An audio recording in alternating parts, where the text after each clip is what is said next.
Hi everybody, good to be here with you today. I just want to just talk about a few things that have happened since I've been gone.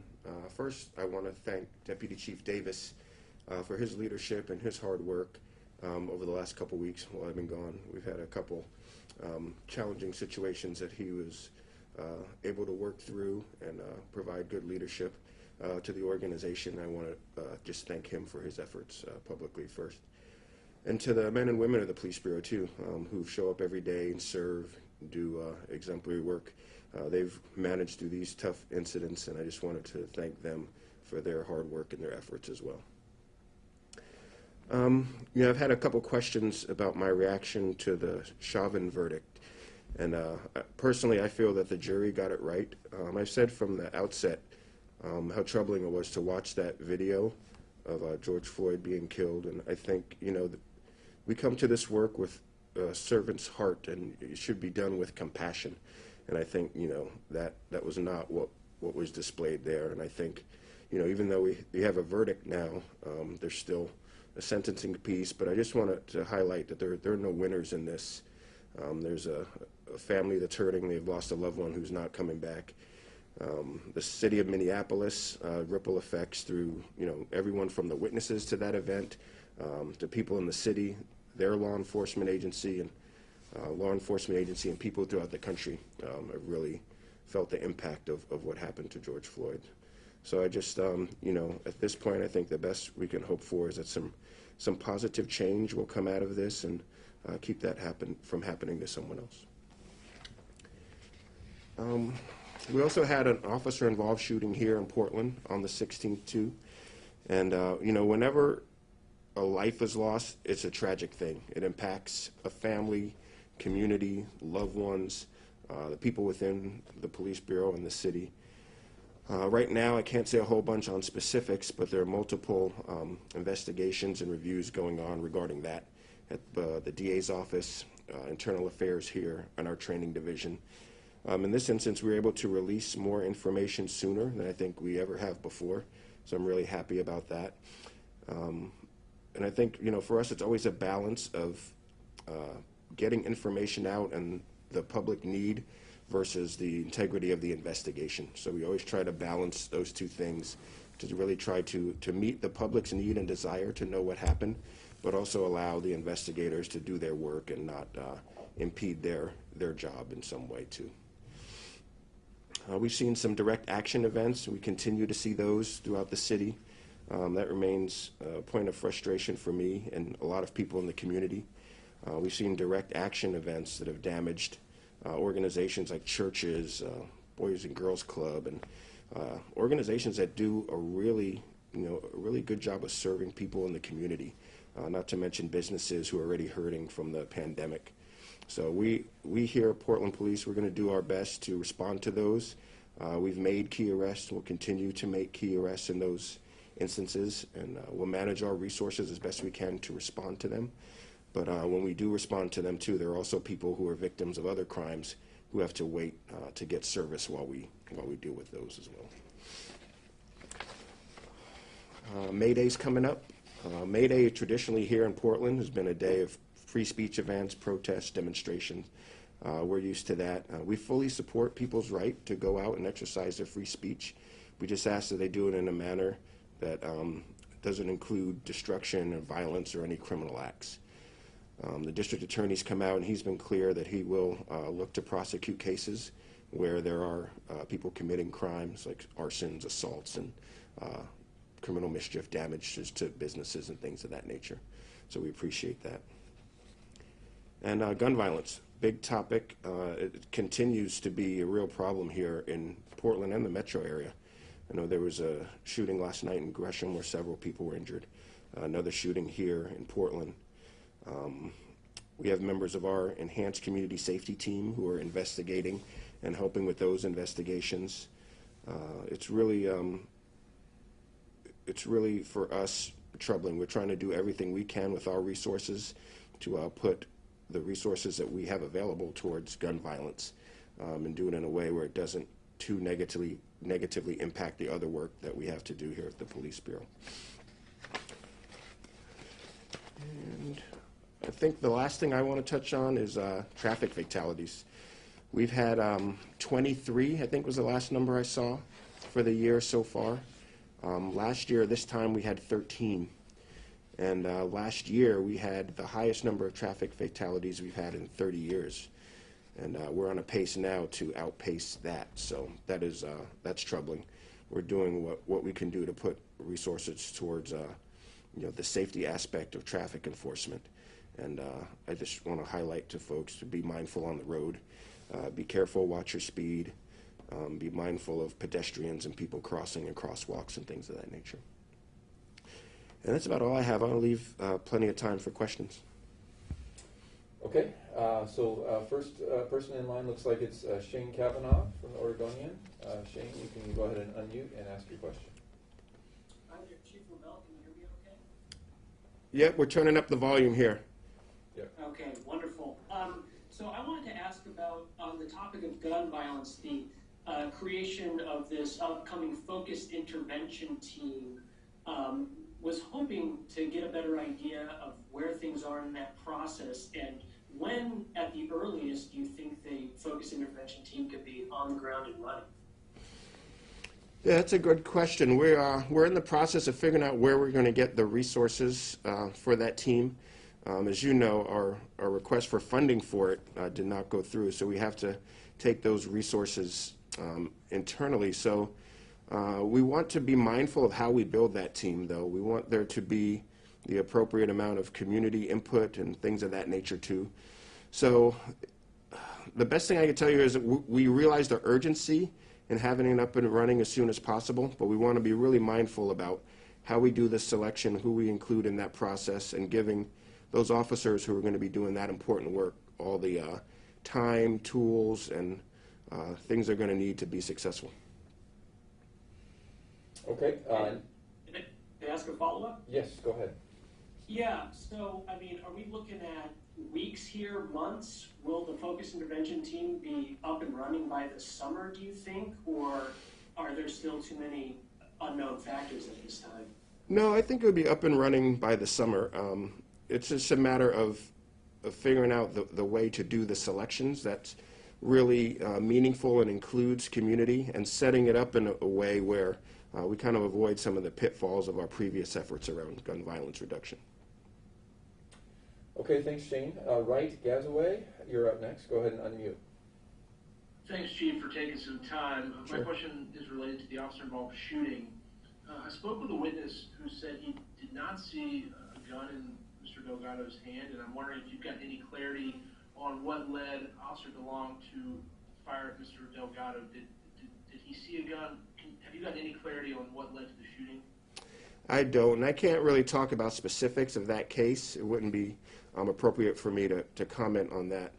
But yeah, no, I can't give you any more clarity on that. Okay, Wright, you have a follow-up question? Yeah, just want to follow. The video that I've seen is from a bystander. If there were body camera video, it does seem like that would give a little more clarity to what happened. As the chief, I know it's not entirely your decision, but do you support body cameras, and could that provide more clarity in a situation like this? You know, I'll just tell you from my perspective, I am a fan of body cameras. There's a lot of agencies that have them, and they help them in situations like this, and also just call taking, even crowd control, public order type events. I see a lot of value in that.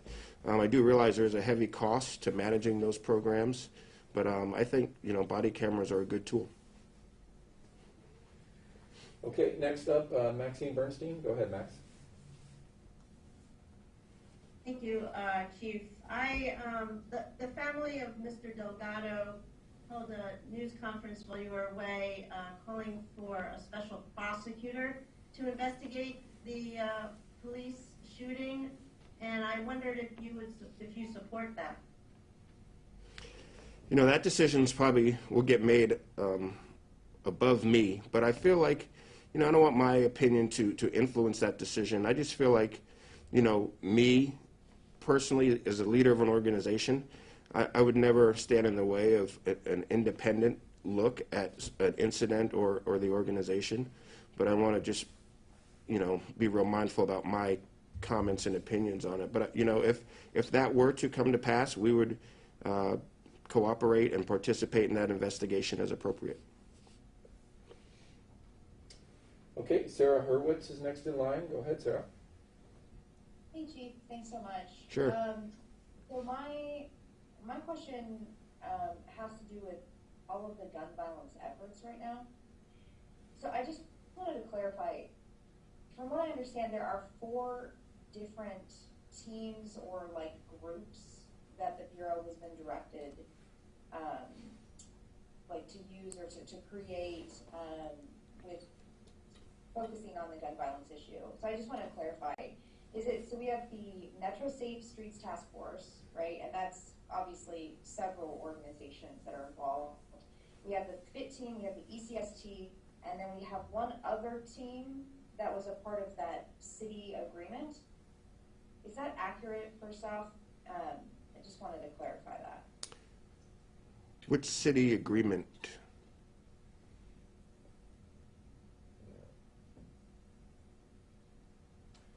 Sorry, it was the gun violence agreement that city commissioners had agreed on several weeks ago. This would add 6 additional assault investigative detectives and 1 sergeant to coordinate on gun violence related investigations. It's the same thing. Yeah, my Okay. question just really is like, Yeah. we have so many different teams that I'm like, okay, where is this overlap? What, like, is there, obviously there's a main focus with all of this, but it seems like because you're already short-staffed, you're pulling all these different things for all these different focuses. So I'm just trying to understand. Yeah, no, I hear where you're coming from.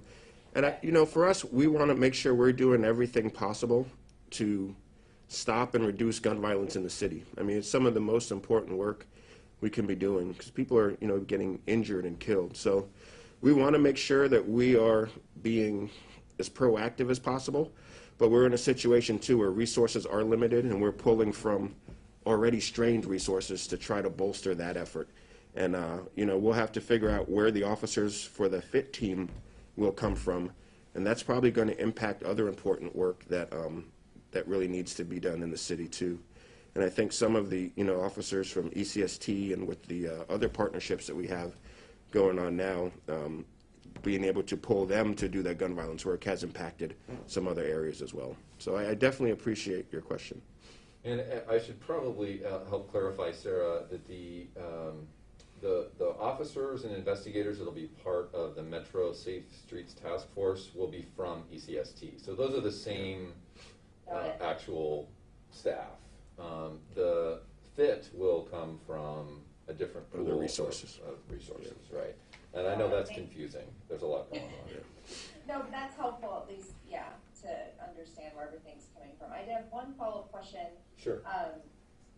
In the same vein of just short staffing, and I know you've been talking about this for months now. Are you guys in any active recruitment for officers? I know you've also talked about the process that it takes. It's a long time to get people up and running and trained.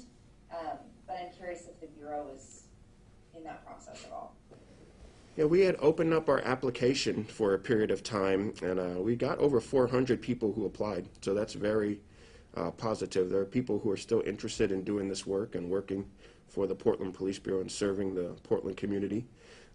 It is a long process to get that person through application and then through all the steps to where you can actually hire them. But our hope is to be able to hire again soon. It takes, about 6 months to get someone through the hiring process, and there's an 18-month probation after that as well. So your lead time to have a fully functioning, able to work the street by themselves police officer is about 2 years. So that lead time is really important to factor in. And when you have pockets where you don't or aren't unable to hire, that just kind of stretches out your timeline. Okay. The next question in line is Amanda Arden. Go ahead, Amanda, with your question. Hi, Chief Lovell. This is Amanda Arden from Coin News. My question is back related to the Robert Delgado shooting. We're wondering, has Portland Police Bureau considered having the Portland Street Response Team or any other mental health support responding to incidents like this alongside police officers, even when the subject is holding a weapon? You know, I'm a believer in co-responder models, or even models where, you know, maybe the police aren't the best ones to show up. I think in this case, depending on the level of threat, it really, you don't want to put people in harm's way. I think street response, you know, is probably more geared to lower threat type calls. But you know, we have our behavioral health unit that does a lot of follow-up with folks who are experiencing mental health crisis, and we do have a large cadre of enhanced CIT, crisis intervention, trained officers who go on these types of calls. You know, I do think there is room for co-responder models, but I think we just have to implement it in a safe manner, one that doesn't put people in unnecessary harm, but you know, I think that's probably a conversation. You know, that's a Fire Bureau program, but we think we have a good working relationship with street response at this point. Okay, back to Shane Kavanaugh. Shane, if you'd like to ask another question, go ahead. Yeah, hi, Chief. Back to the focused intervention team and gun violence reduction. So for this team of 12 officers and 2 sergeants, you've mentioned that you'll have to reassign folks from other assignments to fill that. Has the Bureau started doing that process yet? Have you begun looking for those individuals, and where are you at in sort of identifying who might fill out that team? I know we've had some conversations with officers who might be interested. It's interesting because we have, you know, we're looking for people who are the rank of officer. So if you have to, you know, fill from a specific rank, you know, that eliminates detectives and sergeants. So you have to look for places where you can spare officers or move officers to do this work. So we haven't really done that yet. And like I said, we really want to be mindful in its creation. We really want to have the right community involvement in this selection process as well. So it hasn't started yet in that regard, but we have started to kind of figure out who and how many might be interested in doing this work again. And one follow-up on that, Chief. I mean, what have officers, it sounds like you have started putting out your feelers a little bit. I mean, what has been sort of the response from your rank and file officers about, are there sufficient number of people interested in filling this role? Do you feel like you'll be able to get volunteers, or you have to actually get people onto this team who might not have put their hands up to begin with? No, I'm confident we'll have enough volunteers to field this team. This is you know, this is difficult work. Now I think this work is probably more dangerous than it's ever been. There's a lot of guns on the street. There's a lot of shootings.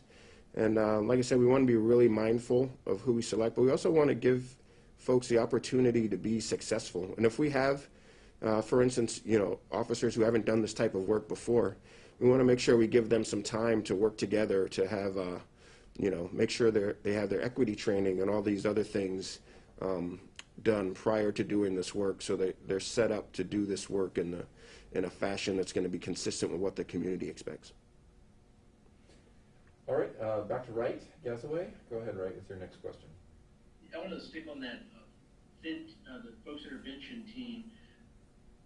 For someone who might not understand policing, can you just explain how that work would be different than what a regular patrol officer does? I mean, are regular patrol officers only answering 911 calls? Are they not doing any proactive work? How would that work look different than what your patrol officers are doing right now? Well, that work would be focused more on gun violence. So, you know, right now officers respond to calls for service, and there's a variety of calls that could come in. These officers would be more focused on gun violence and gun-related calls. And I think that's really the big discern. And I think, you know, there would be opportunities for these officers to work closely with some of our other partners in DCJ, Department of Criminal Justice, our community justice, parole and probation, some of our other partners at the county, and things of that nature. So it'd be just a more focused effort on gun violence. Okay, Max Bernstein. Can I just one follow-up on that? Sure, go ahead. But if they weren't, say, responding to a shooting scene, they would just be going back to patrol, or would these officers not be doing patrol at all? I'm just trying to figure out what role they would have. They would be able to cover on calls and do other things. Their main focus would be gun violence type work, but they would be in a patrol car, you know, mobile in the city. So, I mean, they would be able to respond to, you know, things that they felt that they needed to go to, like to cover another officer on a call or something like that. All right, Max Bernstein, you're up. Go ahead. Yeah, just following up on the fit. So the last time you had the press availability, you also said then you weren't sure where these officers would come from. I think that was about a week and a half or so ago. I just wondered what's been done in the interim, and also what the process is for this community oversight group for the FIT team. Who's putting that together? How is that? How's it being determined? Who's going to sit on that, et cetera? Yeah, no, that's a fair question. For us, we're not really involved necessarily in the process. I think we've been working really closely with the mayor's office. I think the mayor's office has been working with other city commissioners. And then once this group is identified who will participate, I think we'll have a fair amount of interaction with them. I think one of the things that was missing in some of our previous attempts at gun violence reduction is it didn't really have the transparency. There wasn't really a lot of understanding on how that work was being done, who was doing the work, what that work really looked like. A lot of that story was told in stops data and numbers and the amount of guns taken off the street, but I think that's just a quantitative story. I think the qualitative story is really the one that's important when it comes to that work, and I think having the community oversight piece and the interaction with them, being able to meet with them, talk with them about the work, let them understand kind of what's happening and who's doing the work is going to be really important to its success. Okay, we'll get a few more questions in before our time runs out. So Tess Risky, you're up with your question.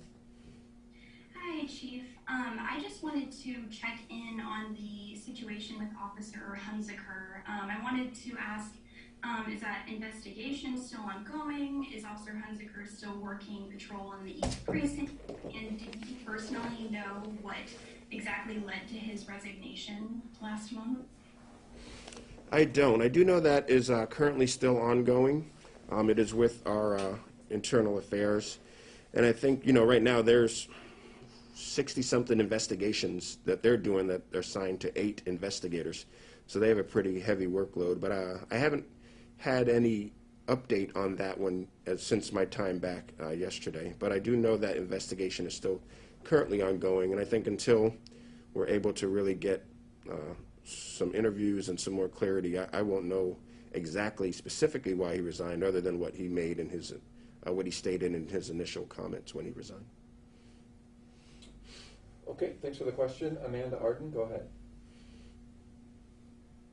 Hey, Chief, again.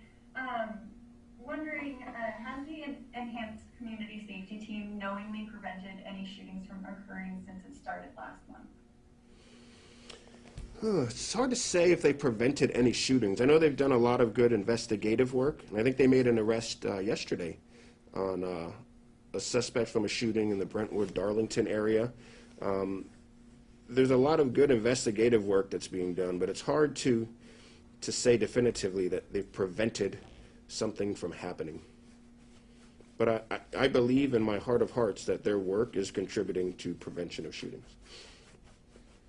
Okay, and then probably do 2 more questions. So, Gazaway, go ahead with your last question.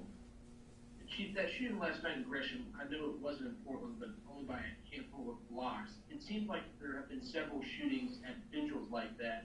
Have you had a conversation with the chief or officers in Gresham about that? Are you concerned about these shootings that have happened at vigils, and what can be done to prevent those? Are you willing to patrol them or to provide security for these families with more vigils?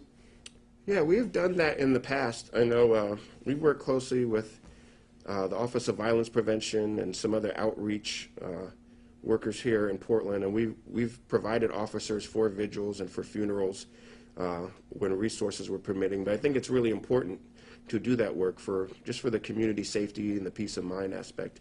I believe we did send officers to Gresham last night to assist them. I'm not sure if they all went to the scene or if they were taking calls to allow Gresham to investigate and do what they needed to at the scene. But that's something that we do on a regular basis, and I think it's important. And anytime there's a shooting or a gathering where people could potentially be in harm's way, I think it's definitely something that law enforcement should be aware of or concerned about. Okay, our last question is Jonathan Levinson. Go ahead, Jonathan. Yeah, hey Chief, do you think it's problematic at all that an officer who made Hunziker, who made such a serious mistake that he felt he had to resign from his position as union president, that officer's still working and you don't know why, you don't know the details? That seems like might be a problem for you. You know, I think we have a process set up to figure all that out, and you know, I think whatever happened with him was, you know, he serves two different roles as union president, but also a police officer within the organization. So, you know, the union piece too, I think it's important for people to know that those activities are separate in some way and protected from the police bureau as well. There's a reason to have those two with a bright line between the two. So I'm confident we'll find out exactly what happened as our investigation progresses, and then we'll make the decisions necessary once we have the information. But a quick follow-up, you know, he said that his mistake was in relation to an investigation, and he is still in a position with access to you know, investigative material and confidential material. That doesn't concern you? Like I said, I think, you know, we'll find out what we need to know during the course of the investigation. We do look at these on the front end to see if there's a reason for someone to be able to still work versus off on admin leave or things of that nature. And I think in this case, we're comfortable having him continue his duties as an officer until the investigation is complete. Okay, that is the time we have, so I'm going to go ahead and end it here, but thank you again everyone for joining us, and of course if you have further questions, please reach out to us at ppbpil@portlandoregon.gov and we'll seek out those answers for you.